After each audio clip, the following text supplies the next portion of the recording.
The truth exploded like a grenade. My wife, tangled in a secret affair with a congressman, his reputation dangling by a thread, and I made sure the entire nation watched it unravel live just days before ballots were cast. It was past midnight when I found the messages. Her phone, glowing innocently on the counter, unraveled a world I never expected. One accidental look, an unexpected flash, and there it was, messages dripping with secrets. A congressman, charismatic, well-loved, a man whose smile won hearts and minds. Rage electrified every nerve in my body. This life, a lie, painted over with deceit. But anger, boiling hot, transformed into a chilling precision. A plan crystallized. Expose him. Shine a light on this duplicity before his smug grin won public favor. Timing was my ally. Days before re-election, I'd strike. But sitting there in the dark, consumed by humiliation, anger, and betrayal, a singular thought burned bright. There was no turning back. The room was a sanctuary of dusk, the only intruders being the cold glow from her phone and the sound of my own heartbeat pounding like a war drum in my ears. I hadn't intended to snoop. It's just that nagging suspicion crept in and didn't let go, almost like it had its own life. Her phone, innocuous and silent, lay abandoned on the couch. I picked it up, half dreading. I forced myself to stay calm, rationalizing every cruel thought as paranoia until I saw his name, initials burning. Panic swept through me like a riptide, but I pressed in further, drawn by something I couldn't name. Each message unraveled another layer of my sanity. I stared at the words, each one a blade etching accusations against my peace. Their conversations were a litany of secrets, desires, shared in raw honesty I thought was reserved for us. Can't wait to see you again. Yesterday was incredible, one read. My fingers hovered over the screen, tight with disbelief that turned my blood to acid. The air thickened with the smell of betrayal as I heard her steps approach. Wisps of guilt were already snaking up to choke me before I even spoke. She stood there, framed in the doorway, looking like a stranger in her own home. My voice trembled with a fury only partly restrained. How long? I demanded, my voice cracking like a fragile vessel filled to bursting with uncontainable grief and rage. The color drained from her face as she crossed into the shadows of the living room, the truth plain on her features. Her mouth opened, but no sound came out, a silent testimony to her culpability, as damning as the messages still glowing in the dark. Just tell me, I said, desperate not to drown in the torrent crashing over me. Each second she hesitated was another twist of the knife. The silence was a symphony of everything left unsaid between us, a harmony of broken trust and whispered confessions. Finally, she spoke, her voice barely a whisper. It just happened. Her words trailed off, empty, dismissive. It was like facing a stranger wearing her skin. Her excuses were a cruel mismatch to the life we'd built. With that denial hung in the air, bitterness surged again, red-hot and all-consuming. Was it worth it? I hurled at her, not really wanting her to answer but needing to lash out, to break her aloof composure. Her eyes glistened wet, offering neither solace nor explanation. As she faltered, the first tear breaking free, a grim resolve set in me like cooling concrete. This storm was mine now to weather, a stark reality I never expected, yet couldn't ignore. I turned away, each step away from her a brutal acknowledgement that nothing would ever fit the same. The air thick with the acrid scent of betrayal. I left her standing there, searching for an answer I no longer cared to hear. My world had cracked open, the chasm between us growing, each breath a whisper of a new, uncertain resolve. The darkness of the living room wrapped around me like an old, familiar shroud. My eyes, heavy from raw disbelief, traced the faint outlines of the furniture, each piece suddenly foreign, alien. I sat in the silence, the only sound the relentless tick of the wall clock that marked each agonizing second of my now unraveled life. It was almost mockingly steady, this beat that had continued untouched while mine stumbled and staggered, fraught with confusion and betrayal. I stared at my phone, the screen now a black mirror reflecting my haunted eyes. Those messages were etched into my memory, each word a small, insidious spark lighting the tinder of my trust. I couldn't unsee them, couldn't unhear the insidious whispers they planted deep into my mind. How long? Was the question that gnawed at me, a silent chant that ran circles in my head. The implication of those words was unbearable, the scope of the deceit unfathomable. Alone in the twilight of my once comfortable sanctuary, a chill seeped through my bones. Was it the air conditioning, or the ice now running through my veins? I couldn't tell. My hands lay limp in my lap, fingers curled inward like the petals of a flower closing against a coming storm. I needed a way forward, needed something solid to hold on to within this cavernous well of solitary despair. Resentment gnawed at the corners of my mind, sharpening itself into a weapon. It wasn't just sorrow or loss. It was the anger building, a slow burn that began warming me from the inside. I hadn't asked for this devastation to visit my life, hadn't seen it like an oncoming train until it was too late. But now it was here, and there was no backing away, no path to the world where ignorance was bliss. A plan. My mind echoed the thought, hesitant yet insistent. I needed a plan to claw back some semblance of control. Could I confront them? Or was there a deeper, subtler approach that might serve me better? Uncertain, the anger gave me focus, a single point of clarity in this night of shadows. I let the resentment guide me, allow it to transform into resolve, feeding the small flicker of rebellion that dared to ignite. I moved from the couch, each step heavy with the weight of what had to come next, what the dark truth demanded. The shadows in the room seemed to whisper strategies, suggestions in soft, indistinct voices barely above the ticking clock's metronome. My fingers brushed the cool edge of the counter as I steadied myself against it, breathing in deeply, steeling my heart. In that silent, pregnant moment, plans and possibilities swirled like the smoke of the nowhere, intangible but tugging insistently at my sense of self. I couldn't leave things as they were. Not now. Not ever. This wasn't a time for hesitance. The silence promised resolution, and I vowed to seize it, whatever the cost. My hands trembled as I pressed record, every muscle tightening, as if this small act could set the world on fire. I nestled deeper into the shadows, where the dim light from the corridor barely sliced through the dark. The congressman's voice came from the other side of the door, slick and pompous, a sickly echo of arrogance that filled the space around me. The hotel hallway was silent except for the low hum of my recorder. I checked my watch, feeling the rhythm of my pulse hammering against its glass face. It was late, the time when secrets were told beneath the cloak of night. This was the witching hour where truths twisted free of their daytime constraints. I could still smell his cologne from where he'd stood, near enough that each word slipped past without him glancing twice. And here I was, piecing together the puzzle he didn't know was missing pieces. His laughter faded, replaced by a thick silence and the soft clink of crystal glass against glass. I slid down further against the wall, the sharp edge of adrenaline keeping me wide awake despite the hour.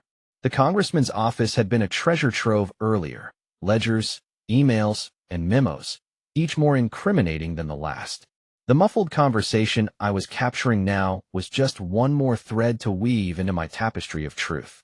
I imagined his face, serene in its charm, distorted by the revelations I was preparing. The thought curdled into my need for justice, a low constant gnaw. Every recording, every sordid little note was an offering to that need, an inch closer to vindication. Within the hum of the recorder, fear and determination waged a silent war inside of me. What awaited me if I were discovered glinted like a knife edge in my mind. Hurtling accusations, the threat of power.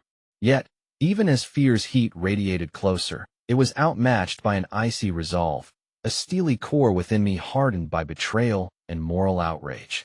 Footsteps issued from the room I was surveilling, each step a hard punctuation on my intent. I pressed myself into the alcove nearer the elevator. My heart thudded in my ears, so loud now that I half expected his men to hear it. I tightened my grip on the precious recording device, the key to everything.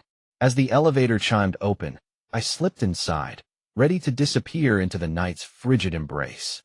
The doors closed, shuttering him behind, safe from any glance over his shoulder. Each floor I descended felt like shedding layers, fear peeling away to signal victory. This wasn't just documentation. It was justice waiting in the dark, quiet assurance of consequence unfolding. Tonight's work done, I vanished into the street, knowing there would be no escape for him. Not this time.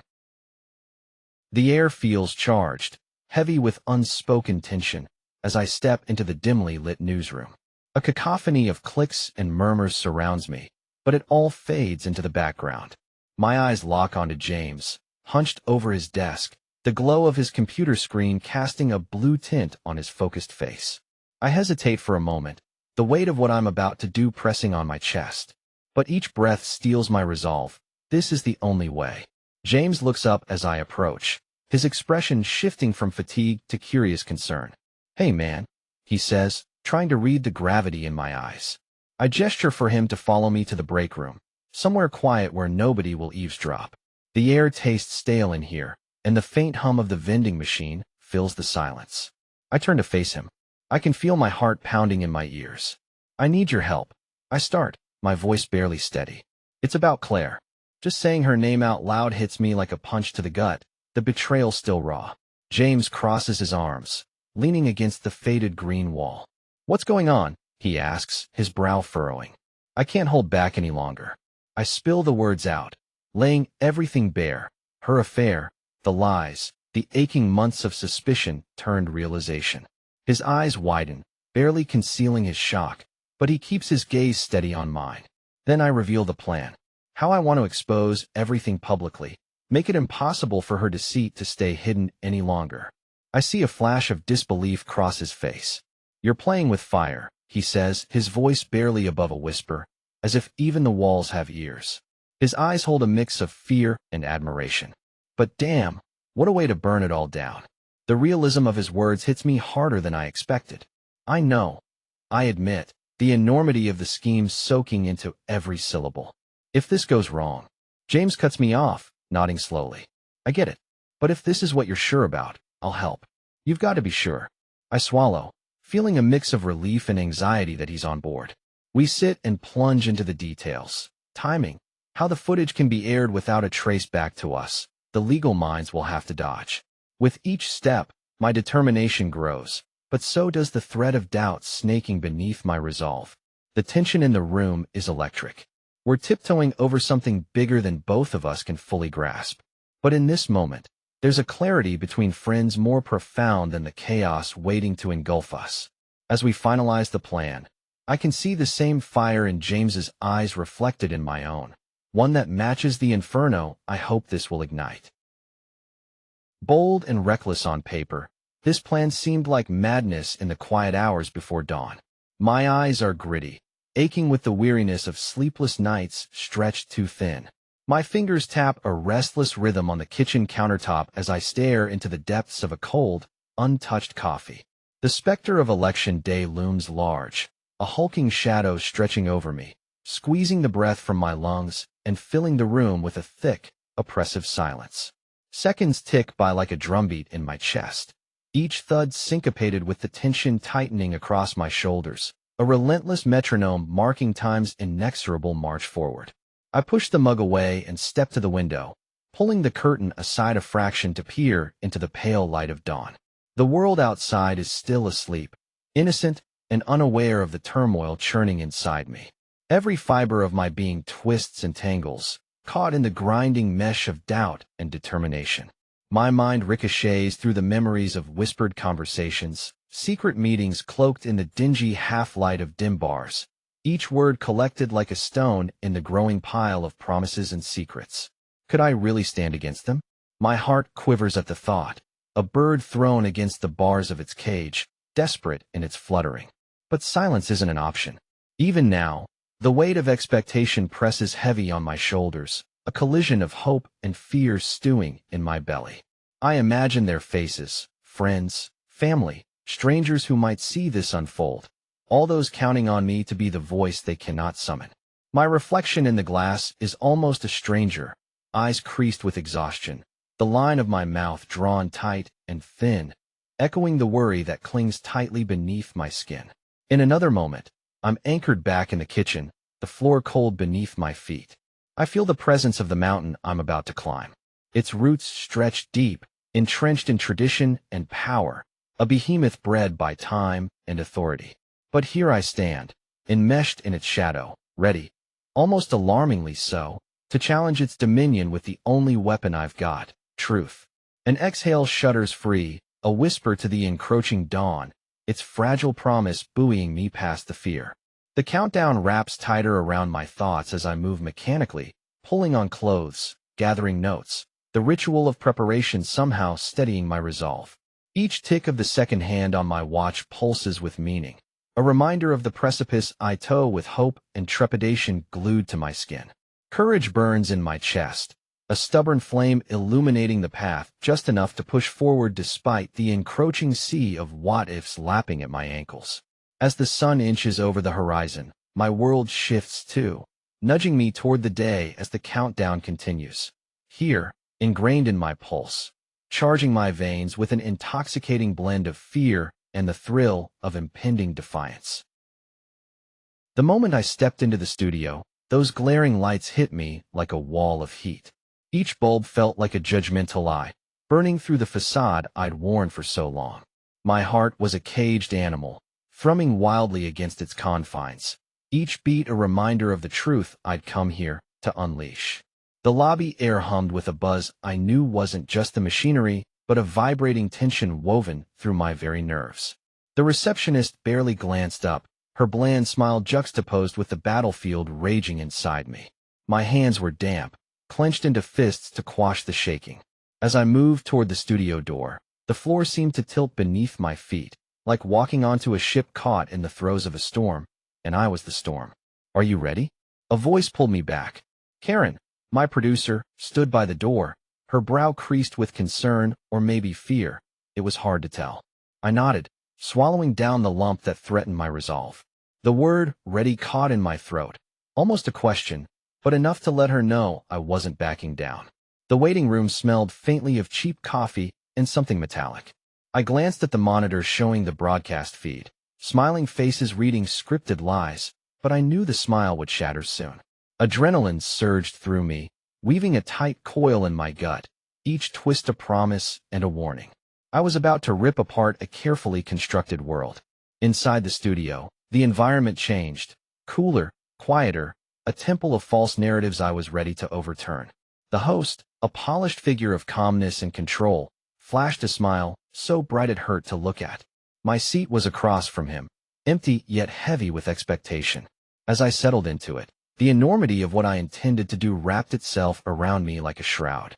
Stepping into the studio lights felt like stepping into an arena, the fight poised to begin, consequences be damned. The producer gave the signal, and the red light blinked to life above the camera, the line now crossed with no going back. All the preparation, all the gathering of courage and long nights of solitary determination, it was time. The host leaned forward, offering me the conversation's opener, my moment to speak drowned out by the pounding of my own blood in my ears. My gaze locked onto the camera lens. This was my only confession, my explosive truth. The world would see the betrayal, the perfidy that I could no longer swallow like bitter glass.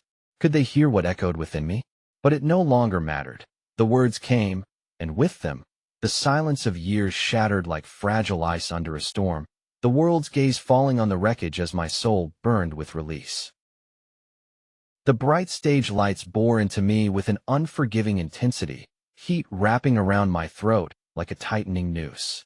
The microphone in my hand felt like a lead weight, a tangible reminder of the burden I was about to release onto the world. I glanced across the sea of faces, searching for some flicker of understanding or preemptive forgiveness, but found only unfamiliar eyes staring back with anticipation. The room hummed with murmured conversations, the atmosphere thick with expectation. I took a breath, feeling it tremor all the way down to my toes, and brought the mic closer, my voice shaky yet resolute. "Ladies and gentlemen, there's something you all deserve to know." As I spoke, the quiet fell abruptly. The words flowed from me, spilling truths long pent up and poisonous, finally taking form in the air around me. For the past year, I've been having an affair. The moment hung there, suspended in disbelief, each syllable landing like a well-aimed projectile. Eyes widened, hands flew to mouths. The gasp of the audience was a cadence I had orchestrated, a symphony of disbelief resonating through the airwaves. Somewhere in the room, cameras whirred, capturing every tremble, every flicker of regret in my eyes. This wasn't just a personal confession, it was a public reckoning. Political alliances stood to tremble, a house of cards ready to crumble. For a split second, the faces before me blurred into one, the room spinning under the weight of my decision. A chill crawled down my spine despite the oppressive heat, the magnitude of my actions finally dawning on me as the silence stretched on. I was both the conductor of this chaos and the accused standing trial. I shifted my weight, the sheen of sweat gathering at my brow, a testament to the pressure of the moment. In the glaring lights, I saw them clearly now, colleagues, adversaries, those whose trust I'd shattered beyond repair. Their eyes, a mesh of shock, betrayal, disdain, pierced through me, yet I held my ground, unwavering. Some will call this a betrayal. I continued, my voice gaining strength, riding the crashing waves of reaction. Others might see it as a brave step. But know this decision wasn't taken lightly. The room stirred, whispers erupting in a steadily crescendoing wave. I could sense every scrutinizing gaze, feel every judgment being silently cast. But also, beneath the anger and disappointment, there was something else, a stir of respect, perhaps grudgingly so, for the raw, naked truth laid bare without pretense. As the first reporters sprang to their feet, clamoring for a statement, the full impact hit me. I had changed everything.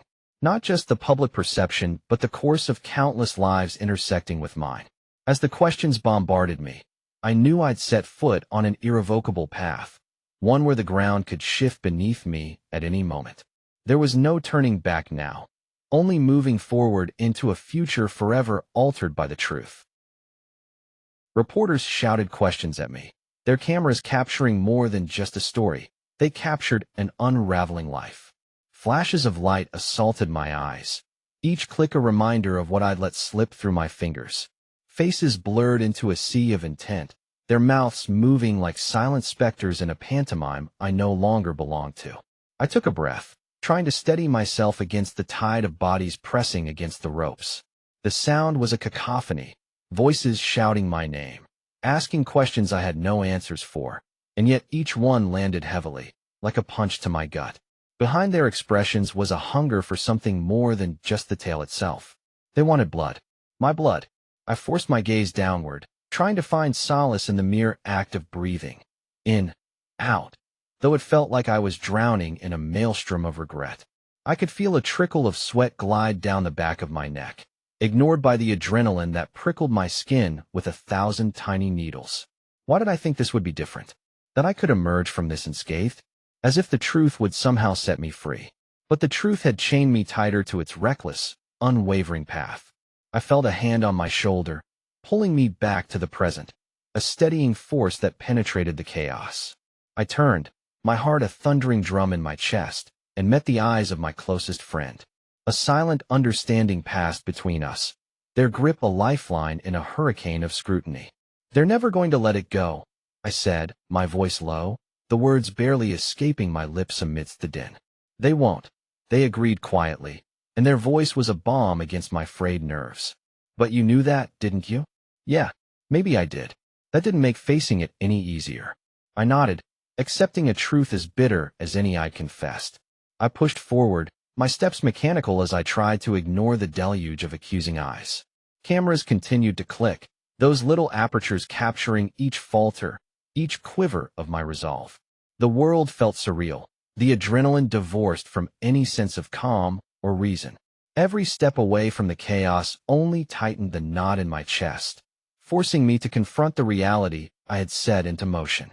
The entrance loomed ahead, a promise of temporary respite. My heart pounded with a sense of foreboding, knowing this was just the beginning. Each flash and each shouted inquiry was a reminder that in bearing my soul to the world, I had unlocked Pandora's box. As I escaped into the dim corridor, the doors swinging shut behind me, their voices were muffled but not silenced. The silence, though muted, offered a deceptive sense of peace. Ahead, the path was uncharted, murky, and fraught with the echoes of my decisions. There was no turning back now, only the hope that somehow, through all this, I might find redemption. The air was heavy, yet the city outside seemed strangely diminished, like a stage stripped bare after the final act. leaving only echoes of what once was. I stood by the window, watching as shadows stretched and yawned under the muted glow of streetlights. The skyline was just a skeletal silhouette now, each jutting angle and tall, merciless pillar a testament to the choices I'd made. Inside, it was quiet. Too quiet. Not the peaceful kind, but the kind that buzzes in your ears, filling gaps with memories. Memories of voices raised, the thunderous cacophony of truths unveiled, accusations ricocheting off walls and hearts. It was the quiet after a storm, and all that lingered was a hollow, aching silence. I ran my hand over the cool glass, tracing invisible patterns as though rewriting the history that had burned so brightly just days before. The unfaithfulness had been a slow burn beneath my skin. An ember turned wildfire as I tore through the veil of my life, exposing the deceit in all its raw, festering detail. I had heralded truth with the fervor of someone desperate for something real to hold on to. But now, standing amidst the ashes, redemption felt like an evasive whisper just out of reach. I turned away, letting my gaze fall to the sparse furniture, each piece tainted with memory, yet weightless in the present. The apartment seemed less a home now, more a museum of past selves and unmet expectations. How was it this space that once vibrated with shared laughter, whispered secrets, and the soft, familiar embrace of daily life, now felt like a mausoleum of everything broken? The taste of regret lingered, metallic and inevitable, as I sat on the edge of the couch, its sagging cushions molding around me with a familiarity that belied the turbulence within. My fingers fiddled absently with the frayed edge of a throw pillow, the tactile grounding at odds with the tumult in my chest. This was the price of truth. Bittersweet liberation weighed against the cost of love shattered, connections severed. Was it worth it? A question that drilled through my thoughts, relentless, unsparing. And yet, beneath all the wreckage, there was something else, a flicker of something that tasted like freedom. My breaths were deep and ragged, the air cutting through to places that had felt strangled, confined. Maybe amidst loss, there was a sliver of self unchained, a possibility that in the clearing left behind, something new might grow. The city hummed on beyond my window, oblivious and unrelenting. Tomorrow would come, and with it, another chance, another choice.